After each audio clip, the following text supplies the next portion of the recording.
بسم الله الرحمن الرحیم. اول د سټارټ پرو په باره کې عمومي خبرې کوو. سټارټ پرو پیژنو. مثلا سټارټ پرو چې نه جوړ شوی دی سټرکچر انالایز ان ډیزاین پروګرام، یعنی هغه پروګرام دی چې د په واسطه ساختمانونه یا ودانۍ یا مختلف نور ساختمانونه ودانۍ ټانکۍ ډیزاین کیږي او بیا انالایز کیږي او وروسته هغه په واسطه چې کیږي ډیزاین کیږي، یعنی دغه لپاره د پولادو مقطع انتخاب دا ټول شیونه چې کوي د دې په واسطه محاسبه کیږي. او کله چې موږ په سټارټ پرو په واسطه یو ودانۍ یا یو ساختمان ډیزاین کوو، هغه کې یو څو مراحل موږ په نظر کې نیسو چې اول انټروډکشن پارت دی، د دې ودانۍ ډول ورپېژنو چې مثلا په څه پورې مربوطه ده. همدارنګه د دې ودانۍ لپاره موږ تاسو باید ډاټا ولرو چې څومره کوم ځای کې جوړیږي، مثلا دغه سیمه معلومه وي، دغه لپاره د زلزلې بار یا هم د دې لپاره ډیډ لوډ لایو لوډ او د ټول ډاټا باید ولرو. دویم برخه کې کله چې موږ د دې لپاره پلان مثلا موږ انتخاب کړی وي یا د یو مهندس په واسطه موږ ته راکړل شوی وي، موږ ماډلینګ کوو. د ماډلینګ په سټارټ پرو کې دغه موږ عین شکل جوړوو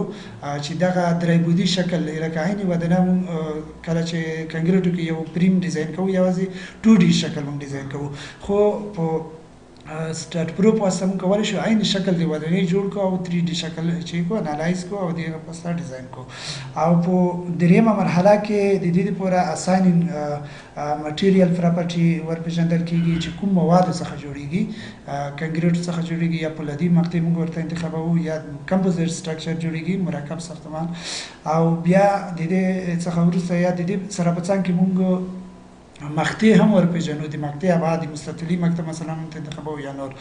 او سپورټ ریاکشن ورته پېژنو په څلورمه مرحله کې چې کوم ډول اتکا لري، مثلا عموما کنکریټي ودانۍ یا نور ودانۍ چې موږ ډیزاین کوو د تعداد سره موږ پیکس سپورټ ورته انتخابوو ځکه هغه د ځمکې په مخ کوم حرکت نشي کولی.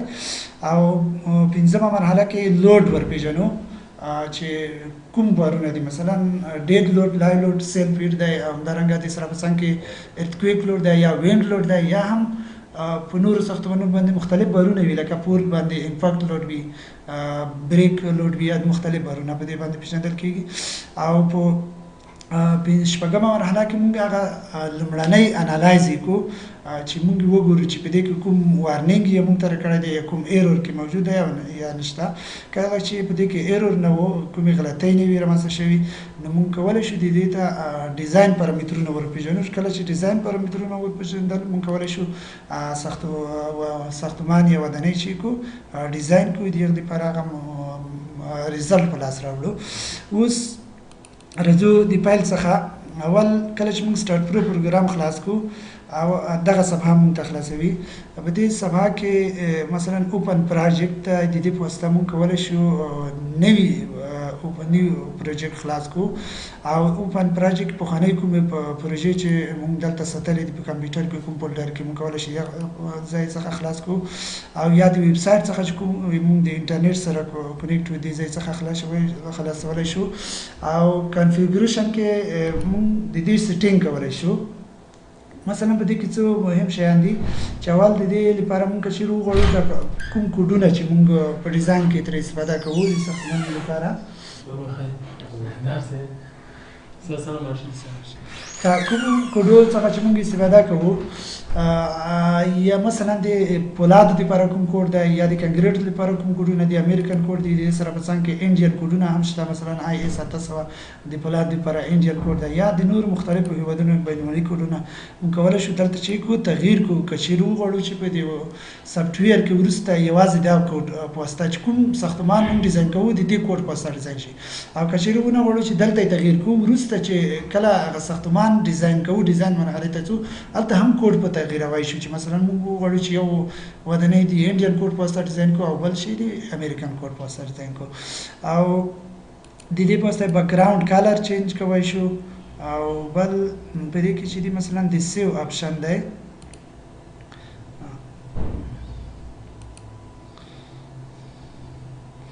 بل ځای کې دی څه ده، یعنی دغه هغه کوم مهم شیان چې دي دغه موږ د دې ځای څخه بدلولی شو. بل په دې کې بیک اپ منیجر دی، یعنی د سټارټ پرو چې ته کله په سټارټ پرو کې کار کوې یو څو منټه وروسته تا ته سیو راځي د سیو اپشن راځي یعنی خپله تا ته اپشن درکوي چې دغه کوم کار چې تا کړی دی دغه به شي سیو شي یعنی د دې ځای څخه موږ دغه ملتونه مثلا دلته 3 منټه ورکړل شوي دي کولی شو دا 2 کو یا د دې څخه چې کو زیات کو چې اپشن څومره وخت وروسته باید موږ ته شي را اتومات ډول شي دا ثبت شي د دې ځای څخه کولی شو تغیر کو او دغه شیان چې دي دلته مثلا کوم کوډونه چې دي د سافټویر کې چې دلته موږ کولی شو دغه ټول کوډونه چې دلته چک مارک شوي دي مثلا د په واسطه موږ مختلف ساختمانونه ډیزاین کوو یعنی دلته مثلا افغانستان کوډ نشته ځکه هغه کوډ چې دی یو کاپي ډول شوی دی د بل کوډ نه دلته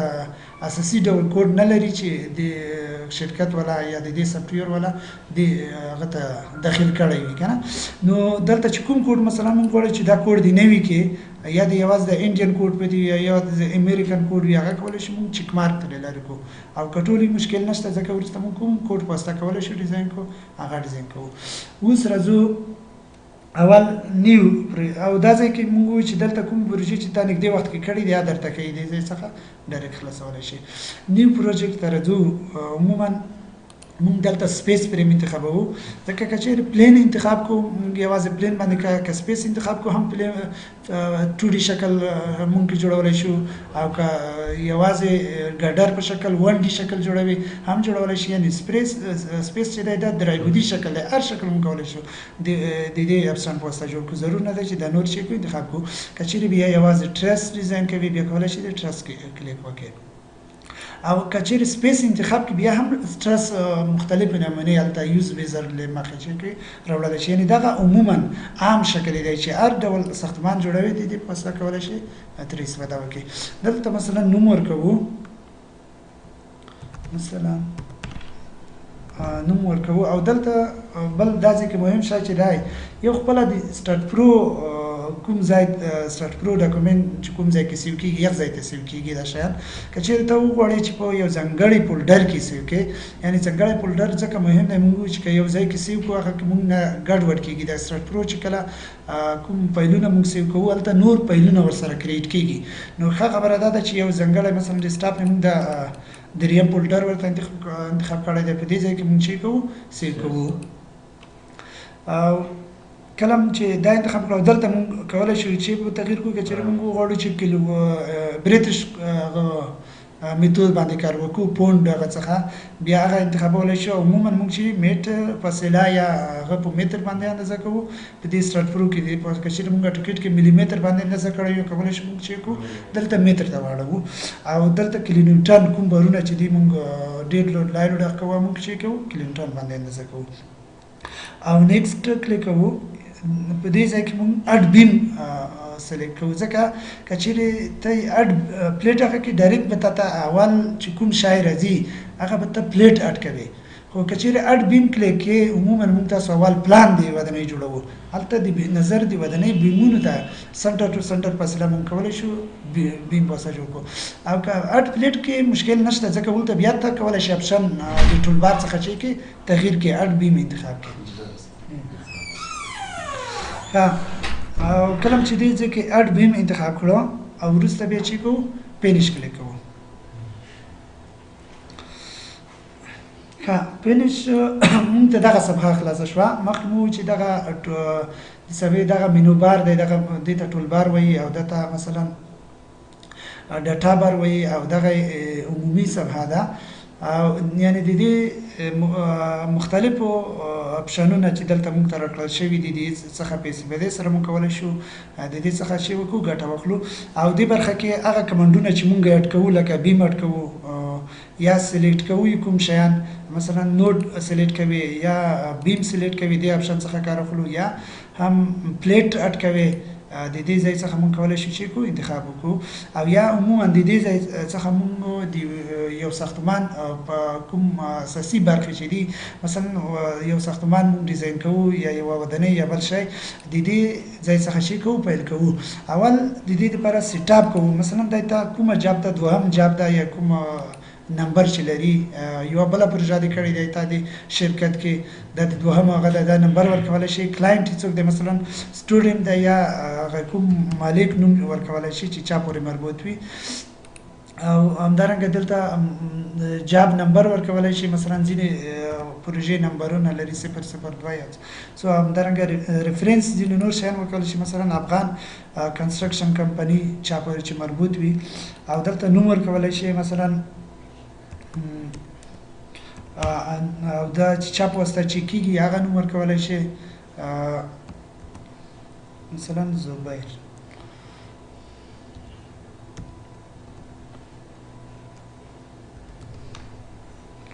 او یا د چا په واسطه دغه ودانۍ چې کیږي اپلوډ کیږي کله د ډیزاین ته خلاص کړو یو نفر اوس اول مونږ چې د دې لپاره سیټا برابرو د دې پروژې په اړه کې هغه ضروري معلومات ورکوو چې چا پورې مربوط ده نو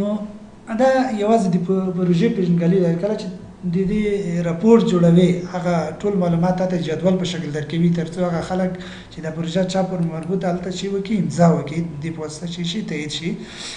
نو دویمه مرحله کې جیومټري ترڅو د دې شکل جوړوو یعنی دغه کوم ساختمان چې موږ ډیزاین کوو هغه ابعاد ورکوو مثلا پایې جوړوو ګډرونه جوړوو د کوم ډول شکل چې ولري اول موږ د ساده شکل څخه شروع وکړو سیده یوازې یو پریم په ډول دوی پایې ولري سیده یو ډایرکټ ودانۍ ته نه ځي او دغه برخه چې دا مثلا د دې په واسطه پرنٹ وی کسه مخ نمای کسه شتنۍ نمای کسه څنګ نمای کسه بل څنګه کسه مثلا ټاپ وی کسه یا باټم ګوري یا 3D شکل ګوري اوس اول ورځم مثلا مقابل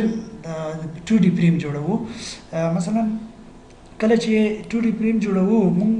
د څو میتودونو په واسطه اول میتود ته مونږ راځو چې مونږ د سناپ نوټ په واسطه کولای شو جوړ کو ځینې نور میتودونه دي چې هلته موږ خالي کوردینات ورکوو هغه په دویم هغه کې وایو اول د دې کله چې دغه اول تیاران وي کله چې موږ دا خلاص کوو که بیا غواړو چې موږ جیومټري کلیر کړو دا تیار هغه وي د دې څخه چې ډایرکټ جوړولی شو که چیرې دا اپ کو دوهم ځل بیا کلیک وکړو مثلا موږ یو پریم دی 3 متره ارتفاع لري او بیا 4 متره مثلا عرض لري د دوه یو ترمنځ فاصله ده او بل هم 4 متره ده بیا چې کله د دې نه وځي اسکیپ بټن کلیک کوو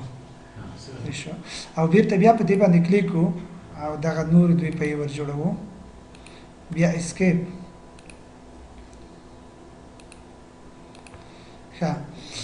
اوس د دې لپاره چې اوس دغه پریم یوازې موږ شکل جوړ کړو لکه تاسو چې خط اندازي وکړئ یو ډراوینګ وکړئ اوس لپاره دا نه په یاد او نه ګډرونه دي ځکه موږ مقطع ابعاد نه دي ورپېژندلي د دې ځای څخه وځو موږ د ګریډ لاینونه چې کوو له منځه وړو او دا کلوز کوو دوهم هغه ته راځو جیومټري خلاصه شوه ټاپینګ برابر کړو جنرال ته راځو جنرال کې چې دی اول پراپرټي ورپېژنو یعنی دغه چې دا د کوم ډول مواد څخه جوړه ده او مقطع ابعاد دا شیان ورکوو د دې لپاره موږ تاسو باید اول ډیفاین وکړو مقطع ورته تعریف کو صحیح ده اول مقطع ورته تعریف کو او بیا په دې باندې اپلای کو نو د مثلا دایروي مقطع ده ریکټنګولر مقطع ده یا پولادي ساختمان کې وي ټي شکل لري یا ځنکایي شکل لري یعنی د مختلف هغه شته دلته چې مونږ هغه ډول یا د ایګمانینده شکلونه لري یا د ټیوب شکل لري یا نور مختلف پروفایل په ډول فلزي میلې چې جوړیږي یعنی هغه هر ډول شکل چې تاسو وغواړئ در تشکیل کولای شئ پیدا کولای شئ او وایي چې مثلا دغه دایروي نه مستطیلي مقطع ده چې ارتفاع مثلا 0.25 ده او عرض مثلا 0.6 دی لکه یو ګډر ابعاد شو کوي وای ډي چې دا عمودي ارتفاع ده او زد دي چې د عرض دی د ګډر لپاره نو د کوم مواد څخه جوړه دغه موږ مخکې وایو چې د کانکریټ مواد څخه د اول هغه کې کار کوو چې د کانکریټي مواد څخه جوړه ده که چیرې نور مواد وي هغه به ورته انتخابوي او اډ کلیک کوو دا مثلا د ګډر لپاره موږ انتخاب کړه پایې لپاره مثلا موږ شل په شلو کې ابعاد ورکوو لاندې پایې لپاره یعنی موږ کولی شو دوه درې ډوله مقطع چې کو اټ کو دا کلوز کوو اوس راځو اول دغه مقطع چې دا یوازې مونږ تعریف کړه اوس په رام په دې باندې نه دی اپلای کړی کله چې وګورئ چې په دې باندې اپلای کو په دې باندې کلیک کوو او بیا د اساین مختلف غو واسطه یا ول د ګډرونه مونږ کولای شو ورته انتخاب کو د دوه ګډرونه د کلیک واسطه او بیا دغه شی کو اساین ټو سلیکټ بیم کلیک کو ډایرکټ په دې باندې اپلای کیږي کچېره مونږ وګورئ چې یوازې بل طریقه مونږ کولای شو چې دغه باندې کلیک وکړو assign to cursor په واسطه هم کولای شو د څخه استفاده وکړو یعنی د cursor ورو د دې سیو اپشن دی چې هرته موږ چې 15 منټه وروسته خپل شي کوي سیو په دې کې راځي چې ترڅو دغه کوم نوې کار مونږ کړی دی هغه سیو شي نو د cursor په واسطه مونږ کولای شو دغه assign کلیک کو assign کلیک کو او هر ګډر باندې کلیک کو هغه ګډر به مقطع شي کې اخلي او دوهم ډول یې دوهمه مقطع چې دا موږ د پيو د پر انتخاب کړی دا پيو د پرم کولای شو بیا هم هغه میتودونه غو چې یا د کرسر پوسټر کو او یا دغه سلیکټ کو څه دا او یا کچیر ډېر مکتبه ورسته وایو په دی ودانۍ کې چې سلیکټ هغه مقطع د انتخاب شي چې موازی هغه ته وي ایکس ته وي هغه د انتخاب شي چې موازی وای ته وي هغه باندې دغه مقطع شي اپلای شي او اساین کلیک کوو دلته کرسر علامه چې ده اساین ټو سلیکټډ بیم هغه سلیکټ شي هغه باندې تدوي شي کچېرې ته په دې کې کلیک وکړې اساین ټو ویو دغه څومره چې کاری دغه بدلته چې څومره په یو ګډر نه دی هغه ټول باندې به چی کېږي اپلای کېږي کا مقطع مو ورو پېژندې اوس کچېرې د دې 3D شکل تاسو وګورئ یعنی دغه د ګډر په ډول هغه شوي ګډر او په لکه څنګه چې موږ انتخاب کړی موږ ته وو چې په سٹارټ پرو کې چې دا سنټر ټو سنټر فاصله باید ورکړي د ګډر چې دلته آباد وګوري یو مرکز دی په مرکز نه تر بل په مرکز پورې دغه اندازه اخیستې ده یعنی کله چې تاسو پټوکیټ کوم شی جوړ کړی هغه باید سنټر ټو سنټر فاصله مهمه ده او یو خپل خو د ګډر آباد خپل چې کیږي تیریږي یعنی مثلا دیش ارز دی ورکړو 15 یو خو ته داخلي او 15 بهر تخپل شي نو د دې لپاره باید موږ سنټر ټو سنټر فاصله ورکو کا اوس کلم چې پراپرټي ورته غوړه مثلا مقطع مو ته پیژندل دغه مواد معلوم شو بل سپیسیفیکیشن د دې څخه اوس لکه تیریګو دغه په هغه ځای کې پکاريږي چې کله موږ ودانۍ جوړو مکمله ودانۍ چې دا مثلا اساسي ګډرونه دي په دې باندې منځ کې یو پری ګډر دی پری ګډر دی پر دلته ځینې اپشن نه دي چې موږ تاسو د پری ګډر چې په دې باندې پروت دی دا موږ سمپلی سپورټ ریکورس کوو ځکه د دې ام زد موږ چې کوو ام زد مومنت ریلایز کوو یا زدو یعنی دغه دلته ام زد مومنت په دې پری ګډر کې نه رامنځته کیږي ځکه هغه سخت اتکا چې دا د پيو سره ده دلته د دوه ګډرونو د پاسه یو ګډر پروت دی نو په هغه ځای کې د دې هغه څخه سپیسیفیکیشن د دې نقاط څخه ګټه اخیستل کیږي چې څنګه هغه ام زد مومنت دغه سمپلی سپورټ بیم ته وړو یا روزینه نور برخو کې د دې لپاره چې د ضرورت اوس په دې ساده شکل کې د ضرورت نشته دریمه برخه کې مونږ غته راځو سپورټ د دې لپاره مونږ سپورټ انتخابو مثلا مونږ ور سپورټ کریټ کوو ایجادوي چې کوم ډول سپورټ څخه مونږ استفاده کوو بیا په دې پریم باندې اساین کوو اول دلته فکس سپورټ دی فکس سپورټ هغه دی مونږ تاسو پیژنو چې د دې ټولو قواوې په هر جهات باندې او ټول مومنټونه چې دي محدود دي یعنی دا ټول په دې کې رامنځته کیږي یو طرف ته آزاد نه دی نو اډ کوي فکس سپورټ مې یو اډ کړو چې ته په دې پریم کې دوه ډول اتکا ولري غو هم سپورټ هم اډ کوو مثلا زو پین سپورټ یا هم فکس بټ سپورټ مثلا وایي چې په پین سپورټ کې یا فټ بک سپورټ کې مونږ یوازې چې کوو پیو اتکا کې اف ایکس آزاد وو د ایکس په طرف د یو اتکا حرکت کولای شي او مومنت نشته په یو طرف باندې دوران هم کولای شي ام زد آزاد وو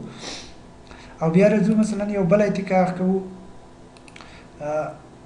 په دې کې مثلا یوازې اف ایکس چې کوو آزاد وو نه یوازې مثلا ام زد آزاد وو او د ایکس وای زد په طرف حرکت نشي کولای یوازې د ام زد جهت باندې شي کوي دوران کولای شي شاوخوا باندې او دا اټ کوو اوس راځو مثلا دغه اتکا چې دا د مونږ چې کریټ کړي دغه په د ار یو اتکا باندې چې کوم اتکا کوم ډول یې په هغه باندې اساین کوو مثلا اتکا باندې د پک سپورټ چې دا باندې کلیک کوو او د کرسر څخه کولای شي استفاده وکړو یا دغه نقطه ورته انتخاب کوو اساین ټو سلیکټډ نودز علاوه مخکې چې ګډرونه اساین کول او اوس په دې باندې چې کوو اساین کوي سخت اتکا مثلا دوهم اتکا چې دا چې مومنت په یو طرف آزاد او یو طرف حرکت کولای شي هغه مثلا په دې هغه باندې کوو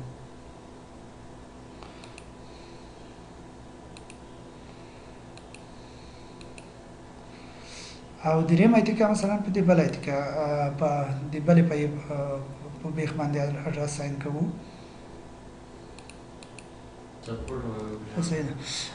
دریم اتکا مثلا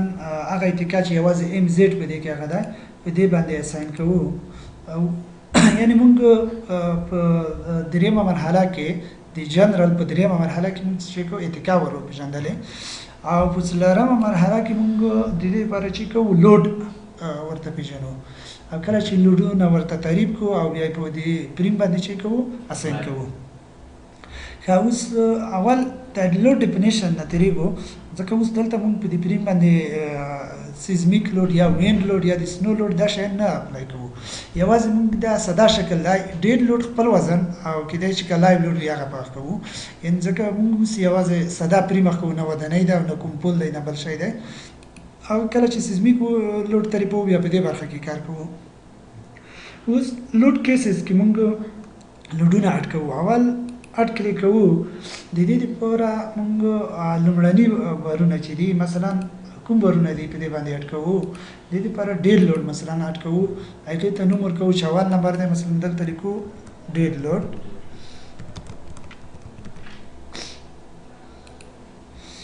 اډ کوو او که چیرې په دې کې لایو لود وي ودنۍ وي هغه باندې موږ بیا ژوندی بل هم چې کوو اډ کوو په دې میتود باندې موږ کار کوو یوازې د دې لپاره یوازې ډیر لود اډ کوو اوس یوازې ډیر لود نوم دلته لیکلی دی تر اوسه پورې موږ ډیر لود نه دی پاټ کړی نه ورته تعریف کړی دی بیا په دې ډیر لود باندې کلیک کوو لود کیس 1 باندې او اډ کلیک کوو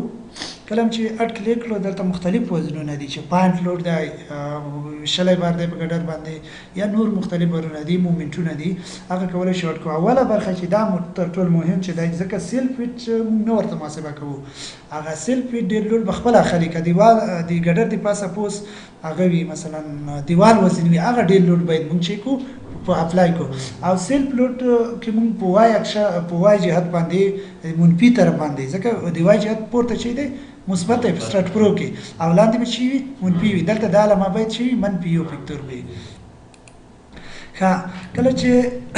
د وای جهت مو انتخاب کړو او منفي یو ورته انتخاب کړو اډ کوو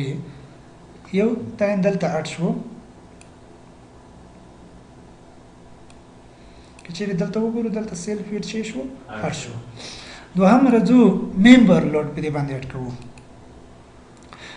مثلا منظم ویشلی بار دی په دې هغه باندې د سر نه تر بیخ پورې که چیرې دا وي چې د ګډر په یوه برخه باندې وي هغې باندې بیا دویم مثال کې کار کوو چې د ګډر ته 1 متر باندې دی وي او د وروسته 2 متر باندې چې وي نه وي هغې دپاره بیا د ډي یو ډي دوه ډي درې کې دغه فاصلې ورکوو اوس یوازې تر ټول که چیرې ټول ګډر باندې وي د هغې دپاره موږ هغه وزن ورکوو د ډي یو ډي دوه ډي درې صفر نیسو منفي مثلا منفي 15 کیلو نیوټن په دې باندې چې دی په متر باندې وزن دی او علامه باید چې وي منفي وي ځکه د وای په جهت باندې او په کوم ګلوبل وای باندې یو لوکل اکسس دی ګلوبل اکسس هغه دی چې ته کوم نقشه جوړوي ایکس وای زیډ وټکې د دې سره موازي چې کوم ودنۍ عرض جوړوي مثلا د دې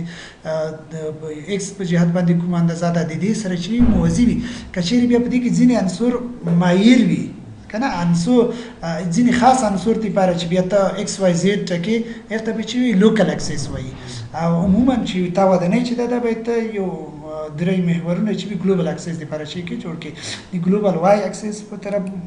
جهت به وي او دا چې کوو اډ کوو که چیرې پاینټ لود وي هغه کولی شي په دې باندې اډ کړي مثلا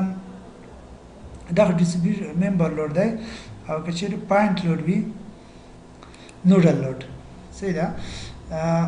مثلا نوډل لود چې وي د وای په طرف باندې دی د ایکس په جهت باندې دی او که د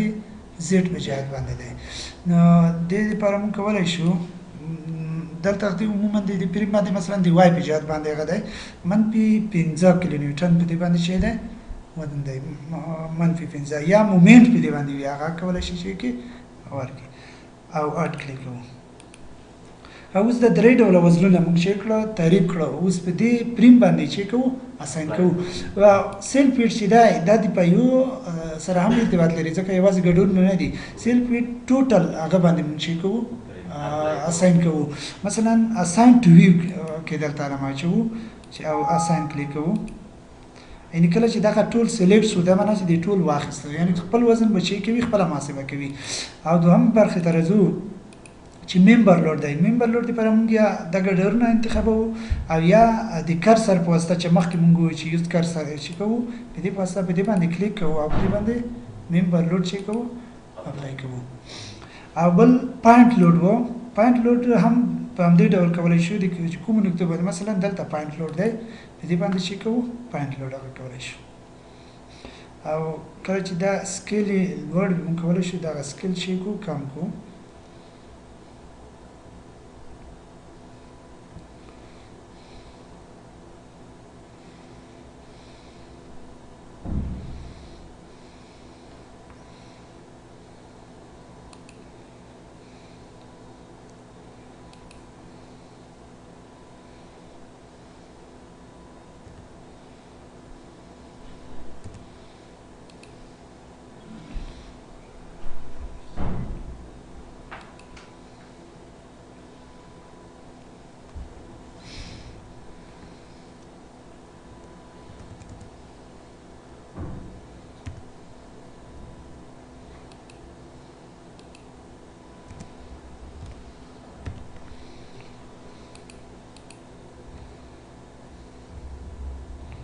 کلی کم نشو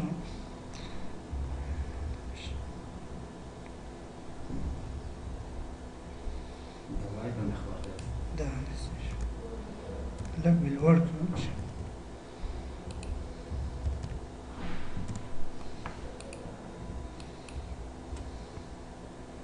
که دا سکیل کوچنی کېږي فکر نه کوم چې څه مشکل راغلی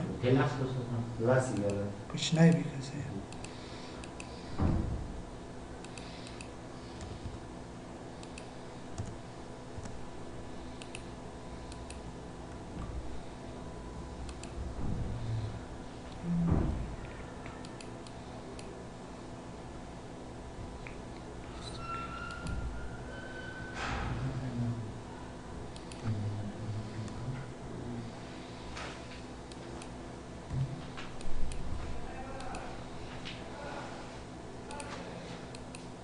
کم شو څه شو پوینټ لوډ مې ډېر سکیل کم کړو ځکه دلته شو څه شو نو کولی شو په دې ډول موږ سکیل کم کړو چې هلته تر څو موږ ته ښکاره شي او د دې یو تر اوسه هم نه دی کم شوی د ډسټریبیوشن نوټ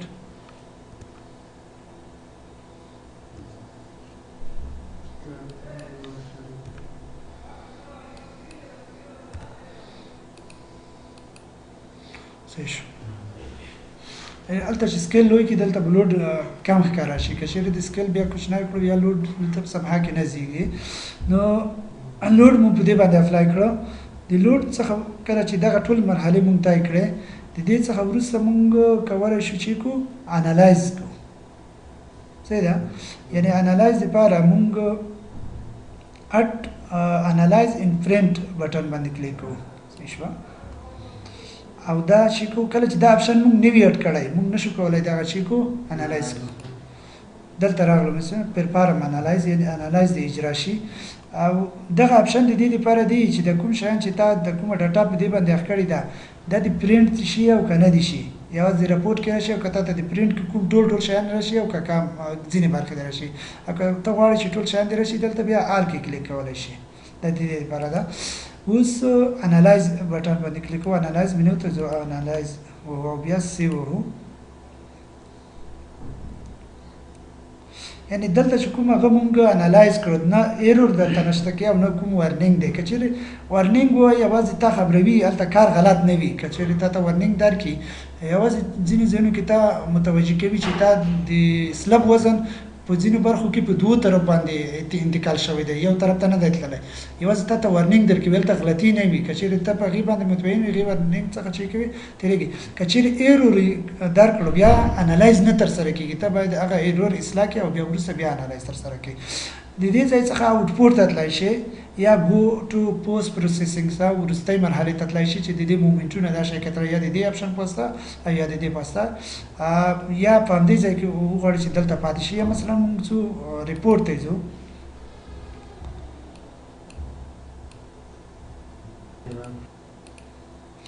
انالایز څخه وروسته موږ وایو چې ګو ټو پوسټ پروسیسینګ ته ځو یا د دې ریپورټ ګورو که څه دلته ریپورټ کې چې کوم لوډونه موږ په دې باندې اډ کړي دي هغه یې موږ تر کړي دي هلته موږ نو پرینټ کې هغه اچولی وایي اضافي ډاټا دلته نه درغلي که چېرې ته آل کې کلیک واچوې دلته هغه ټول شیان مراحل دلته چې کېږي ریپورټ کې راځي ښه دا کلوز کوو پوسټ پروسیسینګ ته ځو دلته کوم لوډ دلته یوازې ډېر لوډ لایو ډېر لوډ دی ژوندی بار نور برونه نشته چې موږ لوډ کمبینیشن دغه کو یوازې د هغې لوډ ته دې چې شي چیک شي د دې مومنټونه دې کوه اوس دغه هغه چې موږ انالایز کړو د دې مختلفو نقطو مثلا د دې ډسپلیسمنټ دلته درته ښیي او د دې سمري دلته ښیي چې څومره د دې بارونو په مقابل کې دغه نقطه څومره بې ځایه کېدنه کې رامنځته کېږي یعنې دلته کوم افقي بار نشته لکه زلزلې بار او افقي بار عمل نه دی کړی ځکه د دې ډسپلیسمنټ په دغه طرفونو چې دی کم دی اوس مثلا موږ غواړو چې د دې انیمیشن وګورو چې څومره هغه کوي حرکت کوي د بارونو له سره څنګه تغیرات په دې کې راځي کولی شو په دې ډپلیکشن ډسپلیسمنټ کې کلیک واچوو او اپلای کوو دلته ښکاري نه ځکه سکیل یې کوچنی دی سیده که چیرې موږ سکیل زیات کړو یوازې سکیل به لږ زیات کړو نه کم به یې کړو چې سکیل هغه دی ډسپلیسمنټ سل به یې کړو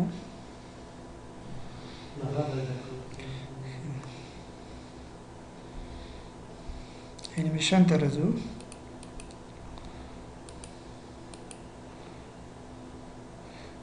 یعنې کومه اتکا چې دلته ازاده ده هغه په داسې کې چې معلومه ده چې هغه کوم طرف ایکس په طرف حرکت کولی شي ښکاري که سکیل نور کوچنی کې د دې نه هم واضح ښکاري یعنې په دې کې کوم هغه تغییر شکل راځي کوم ډول تشنجات راځي یا څنګه ډسپلیسمنټ کوي یا څنګه ډپلیکشن کوي دغه ټول شیان دلته چې کېږي ښکاره کېږي اوس په دې کې بل مثلا ته غواړې چې د دې نور شیان وګورې سپورټ ریاکشن یې ګورې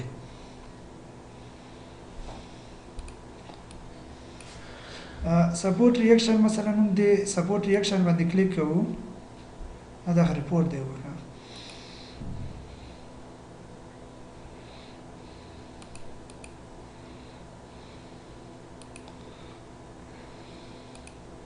یعنې هغه کوم اتکا وکړي چې کوم د ایکس په طرف څومره قوه ده د وای په طرف یا د زیډ په طرف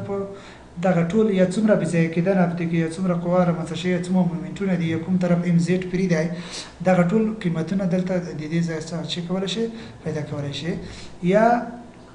د دې په څنګ کې مثلا د ګډرونو دپاره مومنټونه ته چک کوي ام زیډ چې کوي یا ام وای چې کوي دلته اف ایکس داخلي قوه چې کوم شیر فورس رامنځته کېږي د ایکس په طرف یا د وای په طرف یا ام زیډ د ګډرونو دپاره کوم مومنټونه چې دي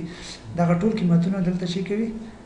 د دې ځای څخه لاسته راشي مثلا که وغواړئ چې د دې هغه پیدا کړې د دې قیمتونه پیدا کړي مثلا دلته مومنټ ډیاګرام یې درکړو او بیا ریزلټ ته تللی شي وی والیو قیمتونه کتلی شي دلته د بیم دپاره مکسیموم مومنټ دې ته وښیي که میډ پوینټ کې ته وښیي او که ایم دا ټول دی درته وښیي په دې بټن باندې کلیک کوې او تا ته دغه قیمتونه ښیي چې دلته څومره مومنټ کیلو نیوټن متر رامنځته شوی دی او دلته کوم مومنټ دی او د پیا کې څنګه مومنټ رامنځته شوی کومه پیا چې دلته ایم زیډ پرې و کې د مومنټ ډیاګرام که چیرې وګورې د دې سختې پیا سره چې دی فرق دی هغه کومه چې بیخي د ایکس په طرف دلته حرکت کولی شو او همدارنګه مومنټ یې پرې و هغه کې کوم مومنټ یا کومه قوه چې ده نه ده رامنځته شوې یعنې په دې ډول دغه ټول قیمتونه موږ کولی شو د دې ځای څخه شي کو پیدا کړو یا د ریزلټ والیو څخه هم پیدا کولی شو چې بیم اینډ فورس چې موږ وګورو مثلا د ریپورټ نه موږ کولی شو چې د دې قواوې وګورو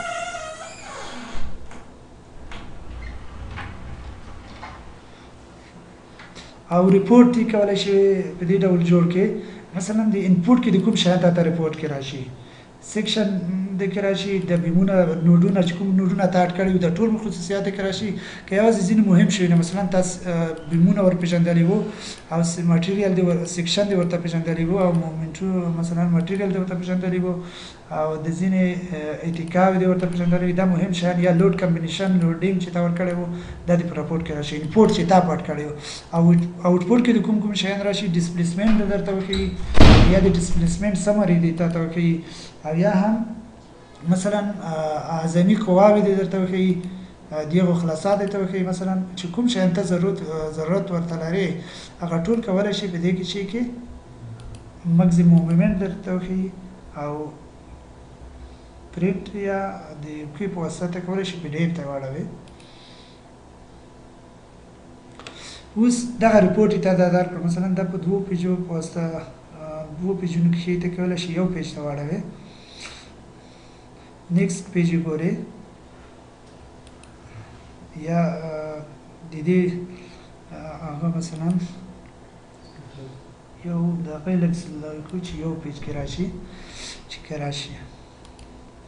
یا تقریبا 3-4 صفحې دی هغه ټول صفحې بیا بیرته مخکنۍ صفحې ته ځي هغه کومه ډاټا چې تا پټ کړې ده دا کولی شي چې کې وګوري او یا هم دا چې کولی شي پی ډي اف ته اړوي او دلته پی ډي اف ورته انتخابوي یا ډیسکټاپ یا بل ځای نه شي کوي سیو کوي